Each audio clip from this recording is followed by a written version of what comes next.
point I wanted to go back to about Colin Kaepernick a while ago. That we were, I know we moved on from it, but we were talking about stuff he did.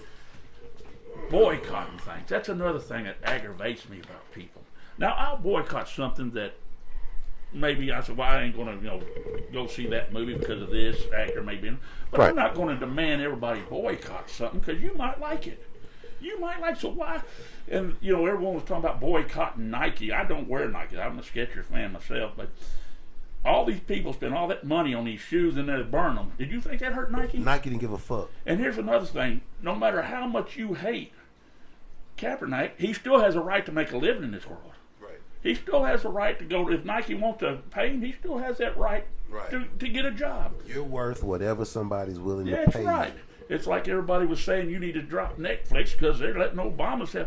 They still have a right to make money. They still have a right to do what they want. I mean, I don't watch Netflix now because I've got Prime, but I said, I'm not going to boycott something. And I'll agree with you that it may suck or something may be messed up, but I'm not going to boycott that. Or if I am, I'm not going to demand you boycott it. Now, if somebody has some extremely fucked up practices, then I would say let's boycott it. But for example, Monique wanted black people to boycott Netflix, the comedian Monique, because she said that they were not paying black female comedians the same thing they were paying white comedians, because Amy Schumer got millions and they offered her thousands. It's your right to say, it's your right to me individually to say, that's fucked up what Netflix did to Monique. I'm not fucking with Netflix. Yep. But it's not right for me to demand everybody else to join with me on something that arbitrary, I guess I would say. It would be different if Netflix was killing babies making movies. You know what I'm saying? Yeah.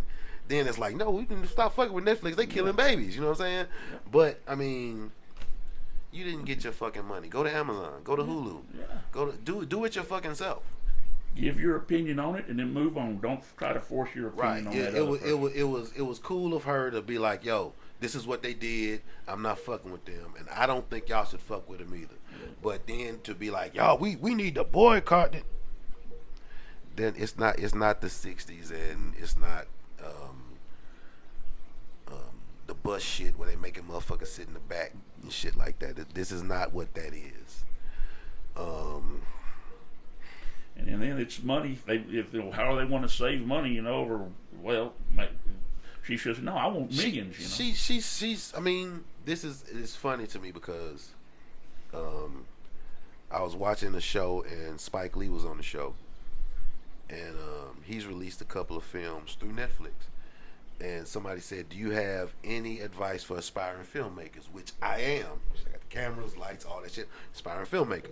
And I'm sitting there with my shit like, what Spike got to say? He was like, make content. He's like, make content. Yeah, make shit. Get out there and make your shit. Do stuff. Like, why you say that? Because Netflix is spending $9 billion on content. That's how much money they spend on content. That's why Letterman's got a show, Seinfeld's got a show. All these people got shows on Netflix because that's what they spending their money on, content. So on their interview, they would ask Spike Lee a question and he would just say, Netflix is spending $9 billion on content. That's the answer. Yep. It's a way to go out there and get it. Just like you were saying about them senators. Get you a fucking Netflix show. Sit behind the desk. Huckabee got a fucking show. You know what I'm saying? Huckabee got a show. He ran for president. That shit didn't work. He got a fucking show. I'm just saying. I mean, it's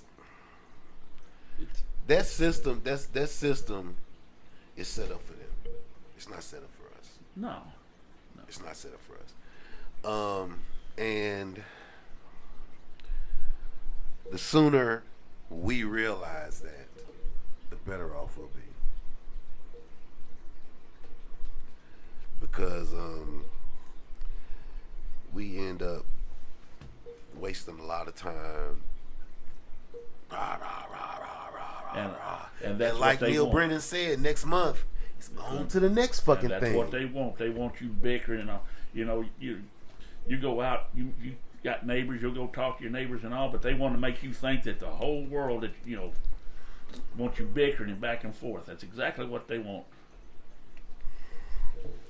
Well, we calling attention to it right now, and we want the shit to stop because it's stupid. It is. If we, like we said earlier, if people would just fucking stop and listen and process what the other person is saying, a lot of times we don't. The back and forth wouldn't even. You can say like, okay, I get it. I don't agree with it, but I fucking get it. You know what I'm saying? We can move past that. At work, down there at our end of the building, there's several that's down there. We all got different beliefs, different, backgrounds, different upbringing, and we all talk, make fun, make jokes, and at the end of the day, ain't none of us mad at each other. I mean, we may get mad over something at work that something stupid, but it's not because of your belief or whatever. I got two guys there that think the world of. They're socialists as hell. They're socialists, and we make fun all the time. And I'll make a joke about commercialism. Say, you're coming to my side. I said, there's some things I agree with y'all. All right. What are we talking about? We're talking about Netflix. Oh, they got the Dave Chappelle stand up. And I was not in no hurry to get it. But then they started dropping little clips and stuff on YouTube. And I'm like, oh shit, I gotta fucking see this. And so then I got it, and now the kids are watching all kind of stuff, and I still got it, and I'll keep it for now, but I'm still pissed off that they jacked it up to $17.99. I never really, with Dave Chappelle, wasn't he on like Con Air? Was that him? Yes, he was. Yes. He played I pinball. Yeah, I liked him on that, but I never got into his show. I never, of course, at that time where I was living, I didn't have a cable to get it, but I never got into his show. And once that came out and I watched it, I went back on YouTube and started watching some of his other stuff. And man, I just fell in love with him all over, man. I thought, man, I missed out, when this was, because him and the guy that helped him write it, Neil Brennan, geniuses. Yeah. They fucking touch on shit, and it's true, it's real, and you can't do nothing but laugh at it. That's what I like about it. Can't He hits do nothing everybody. but laugh at it. And it, I never. That was another thing with doggone it, the talk show host, the girl with the short hair, the lesbian. What's her name? Ellen. Uh-huh. I never cared for her. But then when she got that flack because she sat beside George Bush up there, and she said, "I'm still friends with the guy." I thought, see, she gets it. She gets it. She's different. He's different, but they still can be friends. That's why we go back to why can't the rest of the world get that? But she still caught flack over it. Because people are in their little fucking bubbles. Mm-hmm. They're in their little fucking boxes, and you gotta believe what I believe, or else fuck you. Yeah. Why? Yeah. You ain't been through what I've been through, so why the fuck would I believe what you believe? We can talk about it, and maybe I'll have empathy. Maybe you'll have empathy. Maybe we could learn something from each other. But why would I just be like, that's a boring world. He was a this kind of a person, so I'm not gonna fucking even engage with him. Yeah. You don't know. And it's like on a personal level, you ever work somewhere or go to a place and somebody's like, yo, don't fuck with him, he's an asshole. And I'm like, okay, he might have been a dick to you, but you were probably a dick to him. Yeah. I mean, and then I meet him and he's like the nicest fucking guy in the world. So if everybody would just take that approach and not just prejudge. I know it's hard sometimes to not have in your head what you might think, because everybody's kind of sizing everybody up. It's natural. It's what you do. You're trying not to get fucked. You're trying not to get screwed over. Mm-hmm. So you sizing motherfuckers up. But when you realize that the person's just a person, and he got family, she got family, just like you got family. She wants the best for her people, like you want the best for your people. I mean, it just is what it is. Why are you angry about this or that? Unless somebody just, like I said, egregiously did some fuck shit. I mean, we can come together and just have a conversation. And that's my whole thing. Yeah. That's why I do this, because the conversation. I try to get out of that prejudging, like you say. I used to be real bad. We were raised like that. Yeah. We were raised like that. You know, It's not our fault. Yeah. It's not our fault. And luckily for us, we grew up and was like, wait a minute. What so and so said was bullshit. This guy's fucking cool. So, yeah, we were raised like that. I mean, it happened at work. We get somebody new there, and I would always be standoff on some of them, you know, and stuff. And I tell you, I don't know. Was you there when Carol was there as the manager? Carol, she was skinny, tall. Doesn't sound familiar. She was.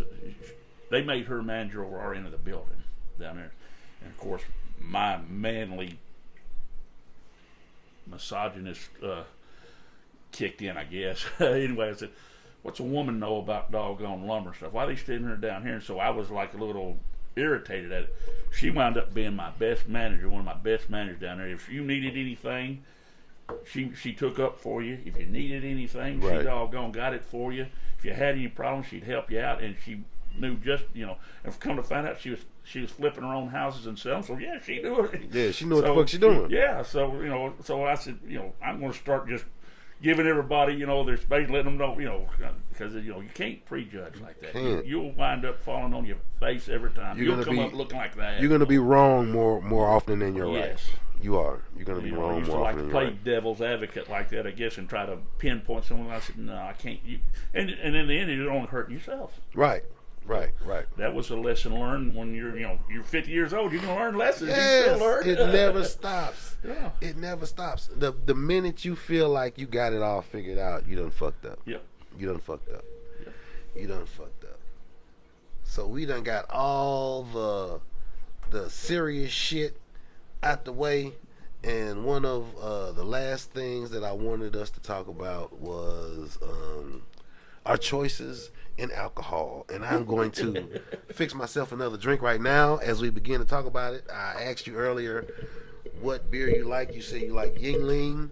How did you get on the Yingling? Because I didn't know about Yingling. I used to live next to a guy named Chip, who was from New Jersey, and that's what he drank. And when I drank it, I was like, it's not half bad. I like the black and tan too, the Yingling black and tan. Okay. I'm a big dark beer drinker. Okay. But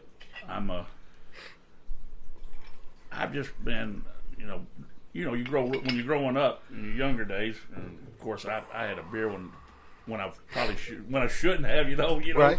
Yeah, but you only had 3 or 4 beers to choose from. You had 3 or 4 beers and that was it.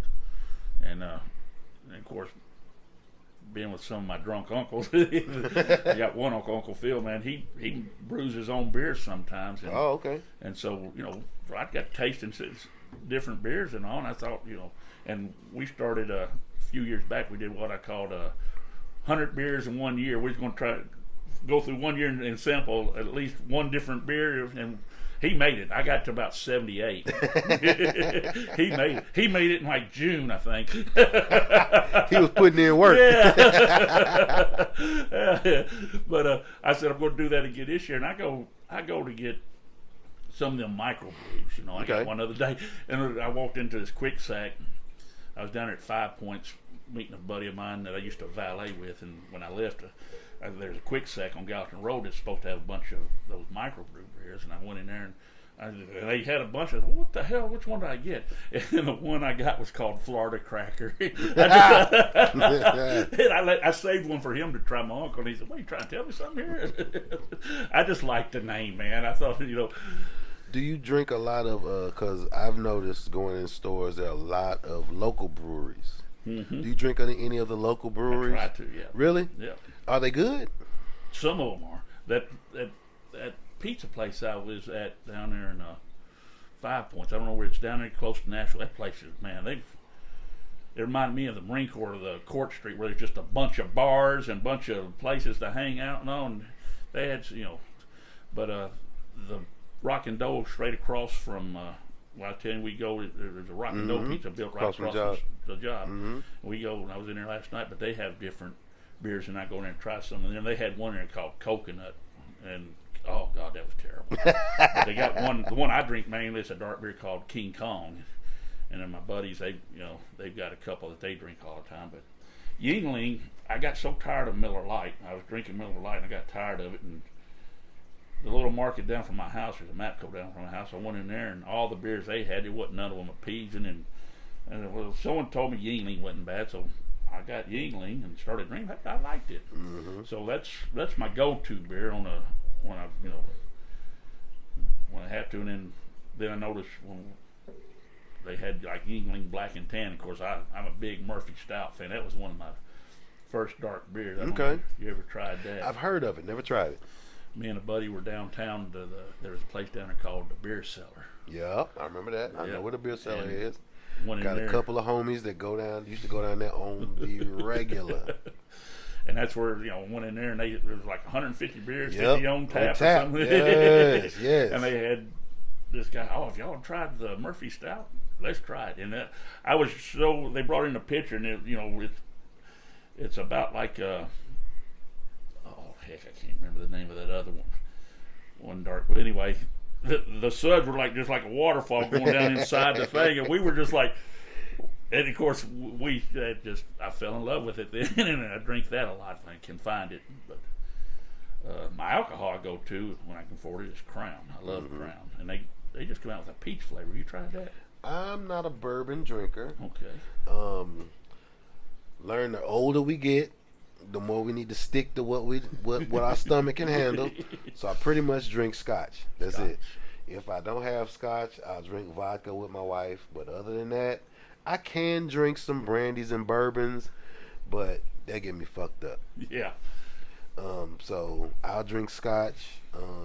I like a lot of places have a house Scotch called Inver House, which is inexpensive Scotch.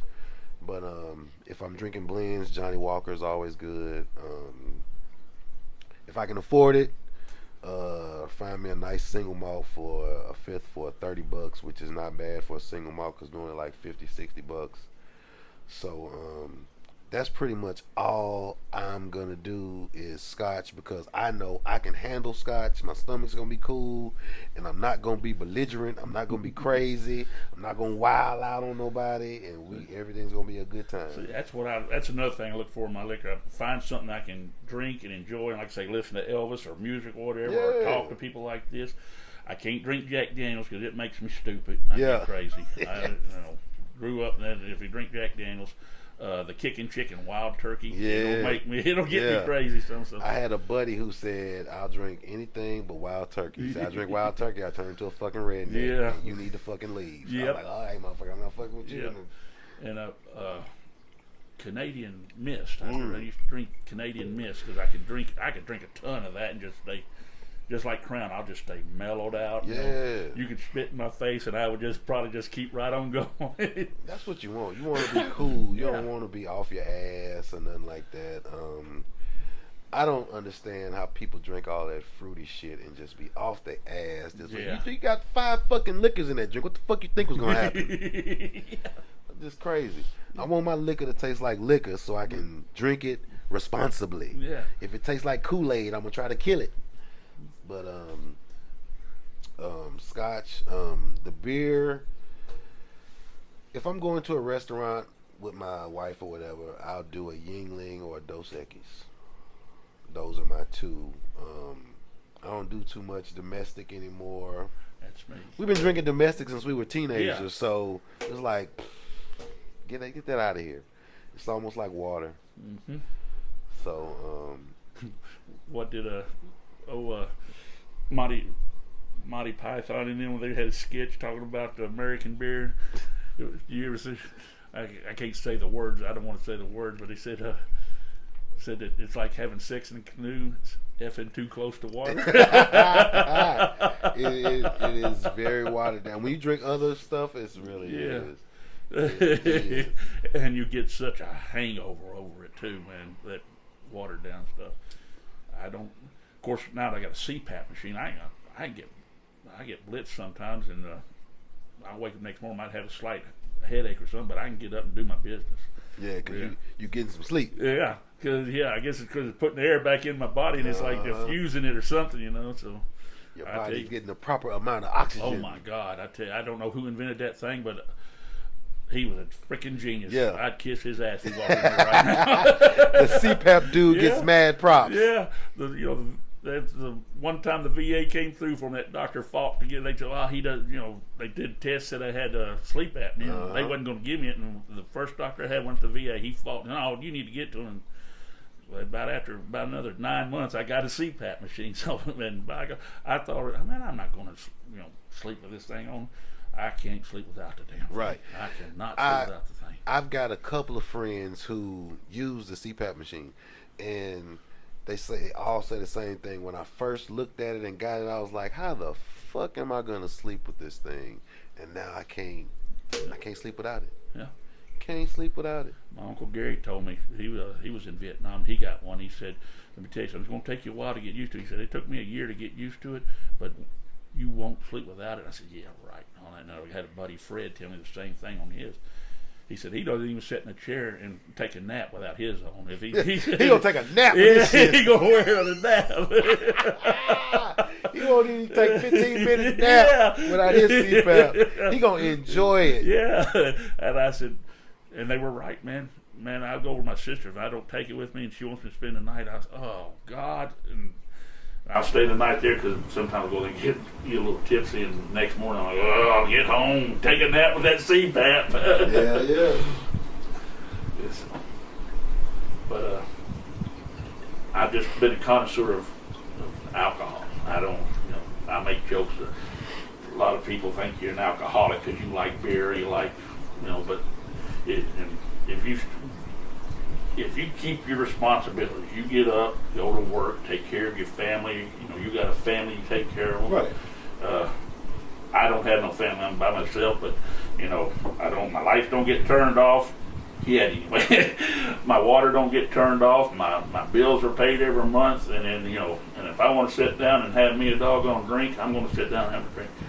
And a lot of people think, well, he's an alcoholic as much as he drinks. No, that don't make you an alcoholic. That attitude is how I think all shit should be approached. From drinking to homosexuality to what the fuck ever.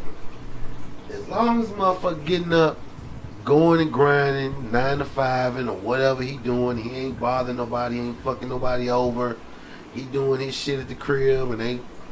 Who gives a fuck? Who gives a fuck? Who cares? He ain't bothering you. If he want to come home and smoke a joint, if he want to come home and get fucked up, as long as he get up and clock the fuck in and do his fucking job and ain't nobody got no beef with him, who gives a fuck? Who gives a damn? Who cares? He ain't beating on his wife and you know what I'm saying? Yeah. He ain't at home fucking off.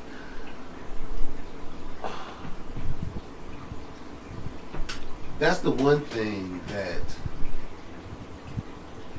going back to the political shit with one side, this side, that side, I was going to say, now that I process it, I was going to say that's the one thing that both sides kind of agree on, but the left kind of be in your motherfucking house. Which is like, fuck out my house. Yeah. But at the same time, they don't want a motherfucker in their house. You understand what I'm saying? Yeah. If everybody would just draw that motherfucking line outside your house, and we can all get along outside there. When you come in here, it don't matter. It ain't no business what's going on in here. It ain't nobody else's business what's going on in here. As long as I'm handling shit, these lights is on and the water is on and everything's good and my kids are fed. What does it matter? It's like I had another guy. He's a buddy, and he got married. And, had 3 or 4 kids, 3 kids I guess he got. But he was from a big family. He wanted a big family. He wanted 5 or 6 kids, and someone was like, giving him grief about it. I said, the man works 12-hour days. If he wants to work, he can feed them and take care of them. Don't expect someone else to take care of them. He doesn't have as many kids as he wants. Don't bother him. He wants to have 24 kids. If he's taking care of them, they're his kids. Let him, He wants a fucking football team. Yeah. I just don't understand. What. For some reason, I'm trying to think if our generation and our parents' generation were judgmental too. Yep. That's just society, man. For some reason, everybody, they might say initially, don't judge. You shouldn't judge. But at the end of the day, motherfuckers are judging. Mm-hmm. And it's not cool. I understand, it's hard being people hardwired and raised all their lives, hearing things and doing things a certain way. But at the same time, you gotta learn from, if the shit didn't work back then, the shit didn't work this time, shit didn't work that time. What they say, insanity is continuing to doing the same shit and expecting a different result. Mm-hmm. The result is not gonna be any different. So at some point we gotta start doing some different shit. I don't have the answers. I don't. All I want to do is foster the conversation. Take a better man than me to find the answer. Well, the only way we can get to the answer is have a conversation. Yeah. So and a civil conversation. We scared to have the conversation. People are scared to have the conversation because people don't want to be. And this is black people say it's white people, but nobody wants to feel uncomfortable. Nobody wants to be outside of their comfort zone. But that's not always a bad thing. Like you said with the lady that came in, you were out of your comfort zone. Mm-hmm. But you learned some shit. Mate. You gotta come out of our comfort zone sometimes. The shit is not always gonna be. Somebody's got to take that first step. Somebody's got to be able to break the barrier, break the ice, so to speak, and be able to take that first step and, like this, get a conversation going or get in a repertoire with somebody. If it's gonna get better, it can't be the same. That's right. It can't be the same. And that's at the end of the day. If it's gonna get better, we can't keep doing the same shit thinking it's gonna get better. So we got to continue to have these conversations. We got to continue to talk civilly, like you said, and we gotta, like we said at the beginning, we gotta fucking listen. Cause I think that's what the real problem is with a lot of the stuff that's going on. Everybody's talking. Nobody's listening. Who the fuck is listening? Who's listening? So that's real. That's some real shit. So with that, man, we're at the end of our time. I think we're gonna wrap it up. I got one more thing I want to say. Yeah, man, come on. You may be mad at me. You may hate me. You may never invite me back in. But it's something I've been eating at me, and I want to say it. I've got to say it, and it's going to piss probably a lot of people off. It may piss you off, and I'm sorry, but I'm going to say it. Die Hard is not a Christmas movie. Even though it takes place on Christmas, you've got to be a Christmas movie. It's got to be Christmas themed, not Christmas timeline. Okay. If you're going to go Christmas timeline, then Eyes Wide Shut and Less Than Zero would be Christmas movies. You heard it. Hey, I was on the other side. I'm going to process this before I come down on either side. But he's giving me something to think about. And and I'm going to, because I've been under the impression that Die Hard. I fell in with the hype. I ain't gonna lie, and I can see your point. I fell in with the hype because it takes place on Christmas, and people say that it's a Christmas movie, but it's Christmas timeline, it not has Christmas, to be Christmas themed. You know what? I will agree with you. I agree with you. You are Have you ever absolutely seen Eyes right. Wide Shut? It takes place on Christmas. Yeah, and there's a Christmas scene in there. Yep. It's not a Christmas movie. It's not a Christmas movie. It is not. Less than zero. They got a Christmas party going on. It's not a movie. It's a Christmas movie. You are. Someone might argue because the entire movie takes place on Christmas. That it's a Christmas movie, but it is not Christmas themed. I would come more giving Lethal Weapon and making it a Christmas movie more than I would Die Hard. because you know what, you're right. Because just because it was set on Christmas Day, the Christmas story was set before Christmas. You know, the initial scenes lead up to Christmas. Yep. So you're absolutely right. You won me over. You heard it here. Die Hard is not a fucking Christmas movie. It is a fucking action film. Get the fuck out of here with that. And on that note, Shysters and Charlatans Podcast episode 4. We are out of here. Peace and love. God bless y'all. Thanks to my man Chris Lance for sitting down with me. I've had a fucking blast. Peace. Love you, man. That was awesome.